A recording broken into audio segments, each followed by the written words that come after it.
Good evening. It's an absolute pleasure to be with you tonight on what is an absolutely historic day in British history. For so long, the scourge of migrant hotels have been a huge bone of contention in communities right across the country. And for a lot of times, it's been seeming like, what do we do about it? We're just banging our heads against a brick wall, talking about it endlessly. There's no way out from this. Well, step forward, the people of Epping. Step forward, Epping Forest District Council. Today they've been granted a temporary High Court injunction blocking asylum seekers from being housed at the Bell Hotel in Epping. Well, why was that? Well, it's because that planning permission was initially granted to that hotel to be a hotel, not to be a holding pen for illegal immigrants. So essentially, it's not doing what it was supposed to be doing. It's against the planning laws. And I dare say that this legal precedent now applies to pretty much all of the migrant hotels in the country.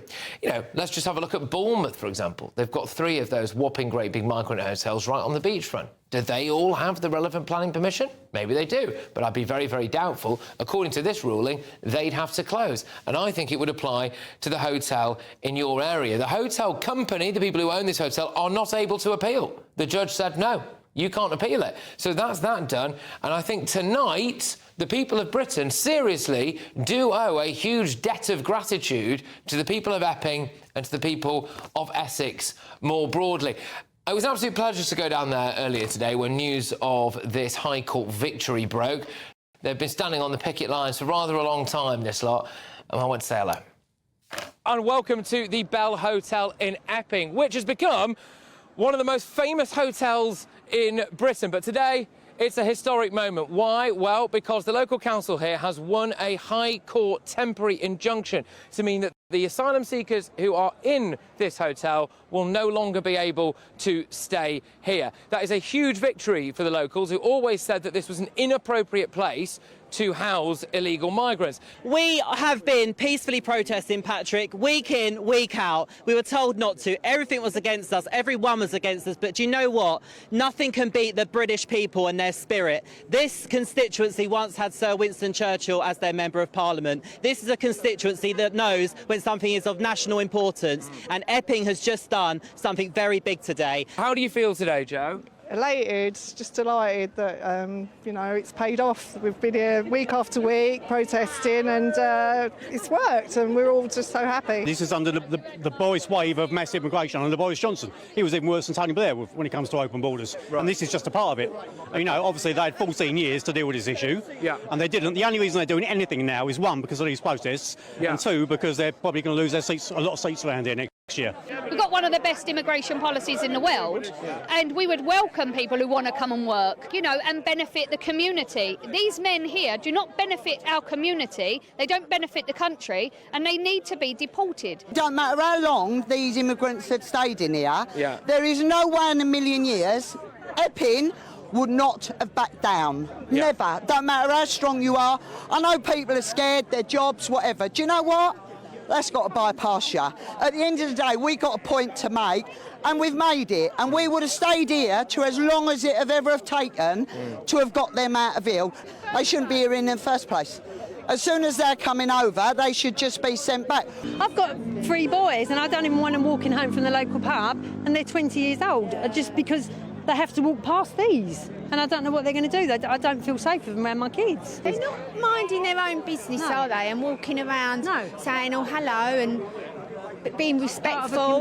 They're not being like that. No. So that's why we're reacting like this. We can't have it. Can I ask what it's been like for you here? Because we've had counter-protests, like Stand Up to Racism. Not here today, obviously, because they've lost. But not here today. But what was that like? You coming out as a local and being confronted by... And there were a lot of them from Waltham Forest. I mean, you don't live around here. What the hell are you doing here? I've lived here 25 years and I shouldn't feel unsafe. I live in a nice area. I live in a lovely house and I don't feel safe.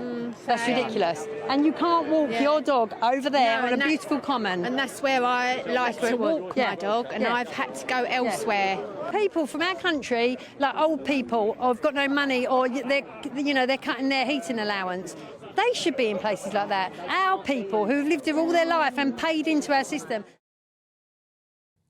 I'm going to play you a bit more from this in just a second, but I just wanted to summarise there a couple of things. You know, you're looking at men, women, boys, girls, all from the local community coming out, putting their heads above the parapet, being prepared to take dogs abuse from the Stand Up to Racism lot, who were calling them all Nazi fascist scum, having their faces put out there and, you know, the risk of losing their job for daring to stand up for their local community. They were prepared to do that, and that takes a fair bit of bottle. You know, some of the stories that I was being told there were absolutely shocking about the way that people are having to change their day-to-day lives in order to accommodate for some of the blokes that were there. You know, not wanting to walk through the forest or the woods there when they're walking their dog in case they get flashed, being worried about the idea that young girls are going to get photographed and videoed and all of that stuff. It's disgusting that people were being made to live like that in their own community.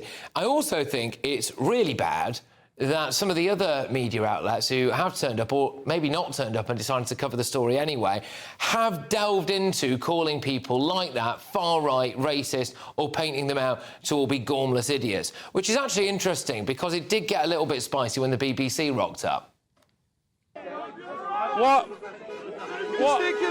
Why do you guys feel so angry towards the BBC? What is it? It's just mainstream media, really. They've been like it for years. No one's really liked how they twist things, how they manipulate things, they spin people a yarn. It's just not good, is it? Let's be honest. Look, what I will say is that I think that this is about the fact that people have felt underrepresented or not represented at all for years. And for the first time, they now have a news outlet that's willing to come and get amongst it and not really spin things in a way, just show the unvarnished truth of a situation. Yeah, all right, call negativity out when it happens, but really just trying to give a voice to the people because, you know, if it wasn't for these people standing up, there's no way that they would have secured this victory today. No way at all. Someone's saying we've got breaking news here. What's happening? Broxbourne Council is going to take legal action against the migrant hotel. That's actually really quite remarkable news. I think that if it's been less than about 3 or 4 hours since this verdict came through, and it would appear that other councils are now having a look at what's going on here and going, we'll have a bit of that and we'll do exactly the same thing. Well, that's it from me this evening from the Bell Hotel in Epping. It's been quite emotional being here, really. A huge victory for local people, really over the government, over the system, over the establishment. It's also a victory for people who wanted to come together to show that they're part of the same community, to stand up for that community, to protect women and girls, and for really what many people would regard as just common sense and local justice. I've heard some really moving stories today, and I hope that the nation can carry this forward here from Epping and maybe take it as a bit of an example as how things can and indeed probably should be done throughout the course of the country. I think I'm just going to play you out with these lads. Oh, Britannia! Britannia rules the waves. Britons never, never, never shall be slaves. Well, there we go. So, as you heard there was that breaking news that happened whilst I was there, which is that noise went round of another council. I've got it here. Broxbourne Borough Council is seeing what's happened in Epping, and they've decided that they want to try to enforce the same thing. The first of many, I suspect. And hey, why not? It turns out that you might be able to block this if you really want to. It puts the Home Secretary in an incredibly difficult position, which is why she tried to block this at the last moment. She tried to block the High Court's decision at the last moment, which says a lot. There's about 300 blokes living in a hotel in Altrincham. There's however many dozens of them living in that hotel there. We've got hotels right across the country. If the move comes that you have to close those hotels because they are essentially illegal, the government is going to have two choices. They can try to accommodate them in houses of multiple occupancy, which is going to go down like a cup of cold sick, and will it be even less safe than what they've got now? So they can't really do that. The other option, of course, is to deport, isn't it? Which one will our government choose?